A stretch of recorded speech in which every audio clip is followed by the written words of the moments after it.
Dhaba style आलू शिमला मिरची आणि पनीरची भाजी बनवण्यासाठी इथे मी 2 मीडियम आकाराच्या शिमला मिरची अशा मोठ्या पीसेसमध्ये कट करून घेतले। 2 मीडियम आकाराचे बटाटे घेतलेले आहे उकडलेले आणि 100 ग्रॅम पनीर घेतलेला आहे। कुकरमध्ये 3 ते 4 टेबलस्पून तेल गरम करून त्यामध्ये बटाटे, शिमला मिरची आणि पनीर जे आहे ते थोडंसं परतून घ्यायचं आहे। असं थोडंसं परतून घेतलं की भाजीला चव खूप छान येईल। सगळ्या भाज्या परतून झाल्या की त्याच तेलामध्ये 1 चमचा जिरं टाकून घेतलं। 2 मीडियम आकाराचे कांदे बारीक चिरून टाकलेले आहे। कांदा छान लालसर रंगावरती परतून घ्यायचा। त्यानंतर 1 चमचा आलं लसूण पेस्ट टाकून घेतली।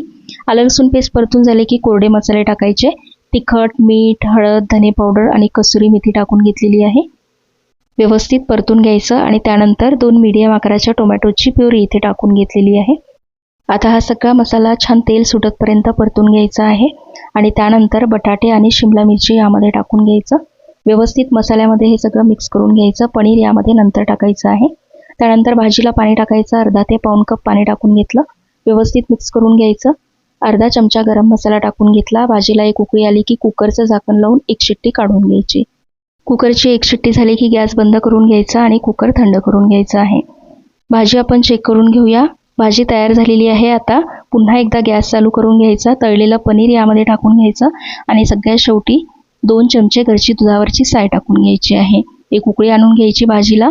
भाजी तयार झालेली आहे। वरून बारीक चिरलेली कोथिंबीर टाकून घेतली। गॅस बंद केलेला आहे। पोळी बरोबर भाताबरोबर खाऊ शकता। खायला खूप छान लागते। घरच्या साहित्यामध्ये ढाबा स्टाईल भाजी तयार झालेली आहे। एकदा नक्की बनवून बघा।